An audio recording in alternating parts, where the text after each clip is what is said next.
Bonjour à tous et bienvenue dans Point Trash, votre émission qui ose aborder les points qui fâchent. Comment vivre avec des membres en moins, dépasser son handicap, c'est ce que vous allez découvrir avec notre invité d'aujourd'hui, Louis de Rungs. Louis, bonjour. Bonjour. Merci d'être venu. Avec plaisir. Alors 2013, 19 ans, un accident tragique. Tu reçois une décharge électrique, en fait, un choc électrique de 15 000 volts. Et tu te réveilles 6 semaines plus tard et on t'a amputé des 2 bras. Quelle est ta première réaction?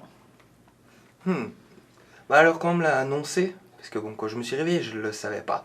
Parce que je le voyais pas et puis je pouvais pas bouger, j'avais une couverture, donc je savais pas du tout ce qui s'était passé. En plus quand on vous ampute, vous continuez à sentir les bras, donc moi j'avais vraiment aucune idée.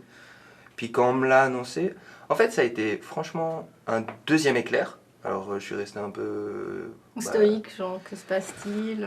Un peu étonné, ouais. Ouais. Et puis, mais je me suis assez vite retourné en me disant que quoi qu'il arrive, de toute manière, j'allais pas les faire repousser et puis que la vie, elle va vers l'avant, l'arrière, on peut pas faire. Donc, je me suis focalisé sur l'avenir, qu'est-ce que j'allais faire de tout ça, quoi. Donc tu as dit que tu sentais encore tes membres, donc tu as des victimes du membre fantôme. Oui, C'est ouais, ça. des deux côtés. Bah, je l'ai encore maintenant. D'ailleurs, dans l'interview, vous verrez sûrement, j'ai un peu les bras qui bougent comme ça quand je Ouais, parle. ça Parce peut être que... comme certaines personnes, on parle avec les mains. Mais C'est j'étais pareil. quelqu'un qui parlait beaucoup avec les mains et je continue en fait. Ben voilà. Parce qu'elles sont toujours là. Mais à ce moment précis, qu'est-ce que tu te dis pour ne pas baisser les bras? Parce que ça doit être quand même un choc, ça a été un choc. Il y en a qui auraient complètement lâché l'affaire et puis se morfondre. Pourquoi? Qu'est-ce qui t'a fait aller de l'avant, garder la tête haute? Ben, je trouve ça toujours dommage en fait. Je me dis que quand on se morfond, on se punit soi et puis les gens qu'on aime. C'est-à-dire les deux types de personnes que normalement on voudrait pas faire du mal à eux. Donc moi j'ai décidé de pas faire ça. Enfin, je veux dire, je voulais pas me faire du mal à moi-même et passer à côté d'une partie de ma vie. Et je voulais pas non plus faire vivre ça à mon entourage. Donc j'ai décidé d'aller de l'avant et d'en faire quelque chose, quoi. Et puis, est-ce qu'on t'a parlé des prothèses? Tu préférais avoir ou pas de prothèses? Alors honnêtement, je préférais. J'aurais bien voulu. Oui. J'ai déposé ma demande et puis ça prend toujours beaucoup de temps. Enfin, c'est un peu compliqué. Et puis en plus, je rentre pas dans les cases habituelles vu que j'ai été brûlé en même temps. Enfin, c'est assez compliqué. Oui, tu as eu d'autres Donc- symptômes, enfin d'autres choses qui sont allées. Tu as eu aussi des problèmes de reins. Ah oui, alors Et je la les ai totale, la ouais, liste j'ai- est longue. Ouf. Hein. Je les ai un peu toutes faites, mais non, mais c'était compliqué. Mhm. Et puis quelque part, le temps que j'arrive jusqu'à la clinique pour faire ça, j'avais déjà trouvé tellement d'autres choses. J'avais déjà construit d'ailleurs avec des ergots et puis avec quelques complices à la clinique, j'avais déjà construit des prothèses moi-même Mhm. qui me convenaient beaucoup mieux. Donc voilà, on m'a appelé, j'ai été essayer ces prothèses. Et au final, par rapport à ce que j'avais réussi à mettre en place et par rapport à comment je me débrouillais, ça représentait un handicap supplémentaire. C'était lourd, c'était pas facilement maniable, ça me permettait pas grand-chose. Et puis, j'avais eu beaucoup de problèmes dans mes demandes avec les assurances parce que ils en avaient marre, parce qu'il y a beaucoup de personnes apparemment qui demandent les prothèses mais qui les utilisent jamais au final.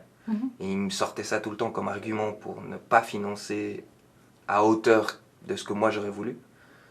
Et j'ai décidé de ne pas être ce genre de personne. J'avais assez ragé sur ces personnes-là qui m'empêchaient d'avoir accès à des financements que je voulais.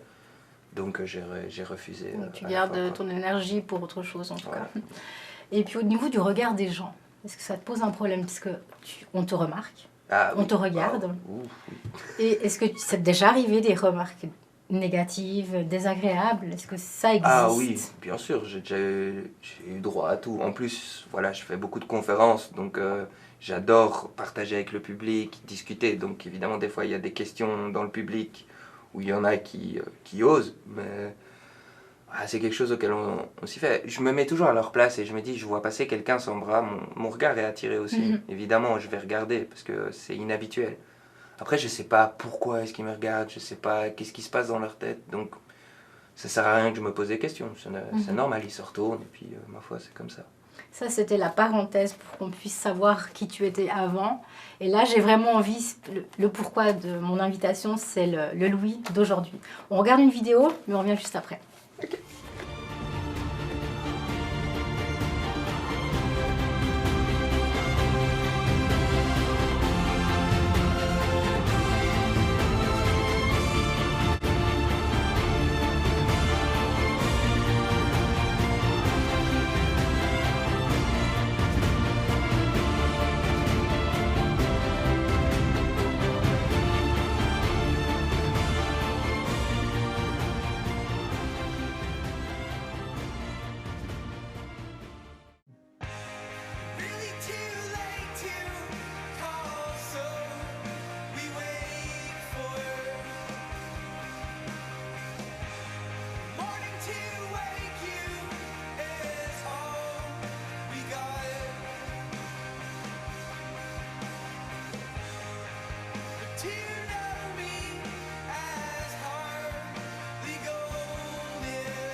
Alors Louis, quand tu revois ta vidéo, bah, qu'est-ce que tu peux te dire aujourd'hui?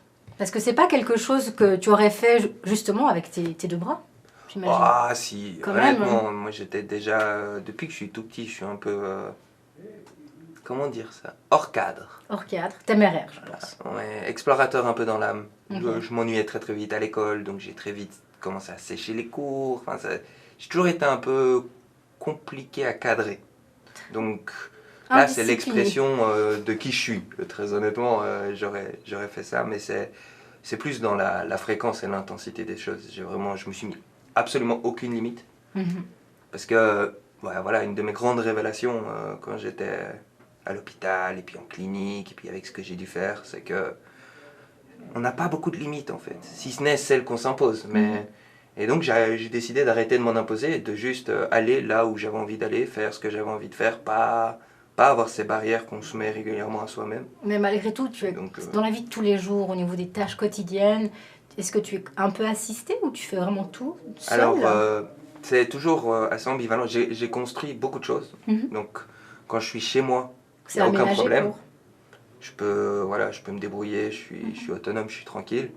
Mais évidemment, ce sont tous des instruments. Je ne vais pas me trimballer avec un camion de déménagement derrière moi pour adapter tous les endroits où je vais. Mhm. Et puis comme je bouge vraiment beaucoup, avec les conférences, le boulot, tout ce qu'il y a autour, ben, dès que je sors de chez moi, là par contre, j'ai quelqu'un avec moi. D'accord. Parce que aujourd'hui, tu es quand même conférencier, sportif, coach de vie, auteur. Est-ce que j'oublie encore quelque chose? Sûrement. Dis-moi. Là, le plus récent, c'est j'ai construit 2 sociétés avec des brevets. C'était beaucoup plus dans l'utilisation de la technologie en fait pour les maladies qui sont neuro. Mhm. Et là, je pars là-dedans parce que j'ai bien réussi avec mes brevets et ma société. Puis j'ai eu des bonnes transactions et maintenant je suis dans une beaucoup plus grosse boîte. Je fais partie d'un plus gros ensemble. Donc là, c'est beaucoup de recherche médicale, des choses un peu plus sérieuses. D'accord. Autrement, tu as fait un livre qui s'appelle 15 000 volts. Ouais. Est-ce que c'était une thérapie pour toi ou il fallait juste parler de ton expérience pour motiver d'autres personnes? Parce que, excuse-moi, tu dis que même avec les deux bras, tu aurais fait ce que tu as fait aujourd'hui, mais pour une simple personne, tout ce que tu as accompli, bah, on peut parler d'exploit, j'ai envie de te dire, c'est énorme. Parce que l'idée du livre, ça t'est venu comment? En fait, je voulais retourner à l'université. Et je voulais retourner à la vraie université. Parce que tout le monde me parlait de l'université par correspondance. Ah, ok. Moi, je voulais être sur place, je voulais être avec les étudiants. Mhm. C'est pas vraiment que c'est une fausse, mais c'est juste, j'avais envie de l'ambiance de l'université. Ouais. Et donc, je me suis entraîné à dicter un ordi. Parce qu'il y a des programmes, mais il faut les calibrer. Donc, il faut dicter pendant je sais pas combien d'heures pour qu'ils soient réellement calibrés. Je voulais me préparer. Et ce qu'il m'avait proposé pour calibrer, c'était de lire des textes qu'il me donnait. Et ça, moi, voilà, non, quoi. Donc j'ai commencé à écrire ce qui me venait. Et puis petit à petit, ça a formé un livre. C'était vraiment un hasard au départ. Mais c'était un peu ce que je voulais dire, ce que j'avais compris en fait, par mon expérience.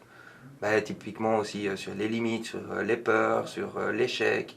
Ce sont des choses que j'ai vues totalement différemment en une fois avec mon parcours. Et puis ça m'a permis d'aller beaucoup, beaucoup plus loin que ce que je pensais. Et j'avais envie de justement transmettre ça au plus grand nombre possible, pour pas qu'ils doivent vivre quelque chose de, voilà, qui peut s'avérer un peu quand même négatif, pour se rendre compte de ces choses. Mais depuis ton accident, est-ce qu'il y a encore quelque chose que tu dois accomplir ou qui est sur une liste en train d'attendre que tu le fasses? Et ça, c'est vraiment c'est mon job actuel. Petit à petit, en fait, j'ai constitué une nouvelle approche pour le traitement des personnes qui ont des problèmes au niveau de la santé mentale. J'ai trouvé un moyen d'automatiser ça en utilisant des principes avec l'intelligence artificielle. Et donc j'aimerais vraiment mettre ça voilà, au service des gens parce que il y a beaucoup de personnes qui n'ont pas accès aux soins, c'est trop cher, c'est trop difficile, c'est pas adapté. Il y a beaucoup de problèmes pour l'instant au niveau médical et puis ça pourrait être une solution. Donc c'est vraiment pousser ça jusqu'à la validation et jusqu'à ce que tout le monde puisse déjà commencer à se soigner par lui-même. Combien de temps il t'a fallu pour écrire ton premier livre? Mais pas énormément de temps en fait au final. Ça m'a pris je pense entre 6 mois et 9 mois, un truc comme ça. Et ça parle beaucoup de résilience. Mhm. Et actuellement, j'ai cru comprendre que tu étais en train de terminer ton deuxième ouvrage. Oui, Est-ce qu'on peut savoir en avant-première de quoi ça parle? oui bien sûr. Bah, c'est un peu une continuation du premier. Oui. Mais disons que le premier était beaucoup plus philosophique Mhm. dans le fond. Alors que là, ben, comme j'ai réussi à valider des choses beaucoup plus du côté scientifique, c'est dans le même esprit, mais un peu plus basé sur neurosciences, sciences, et comment décupler ses propres capacités. C'est une ode à la diversité, à l'originalité. Et puis de se dépasser.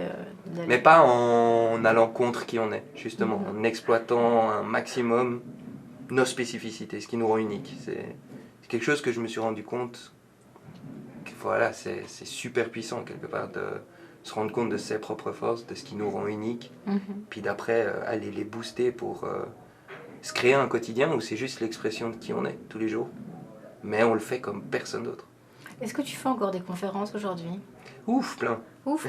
Et où est-ce qu'on peut savoir où te trouver? Tiens, si j'ai envie de venir te voir. Ben ça, c'est en fait, je fonctionne tout le temps par bouche à oreille. Je suis beaucoup dans des entreprises ou Une des page, TEDx. page Facebook ou... peut-être? Malheureusement, je suis pas très réseaux sociaux. D'accord. Donc par le bouche à oreille. Donc, Voilà, il suffit exactement. d'attendre et de tendre l'oreille. Ça sort de temps en temps un peu partout. Mais j'en fais partout dans le monde pour le boulot aussi. Donc j'ai un peu, on peut me voir partout. Généralement, cette année, j'en ai fait déjà, je sais pas, une bonne trentaine, je pense. Mais Là, tu n'es sur pas le début fatigué? d'année, quoi. Alors là, comme j'ai ce boulot à 100%, Mhm. mais je suis encore aux études à l'université, plus les voyages pour les conférences où j'ai dû aller au Danemark, en Hollande. Et à la fin, là, ouais, quand même, avec les examens, j'étais content d'arriver à la période de vacances. Mais bon, là c'est bon, c'est les vacances, tu es bien Exactement. entouré, épanoui et heureux, donc tu vas pouvoir te reposer. Exactement, il fait bien chaud, donc tout va bien. En tout cas, tu es un très bel exemple de vie, j'ai envie de te dire. C'est Un grand gentil. merci. Point Trash touche à sa fin, j'espère que vous avez passé un agréable moment. Je vous donne rendez-vous tout bientôt pour un nouveau numéro. Ciao!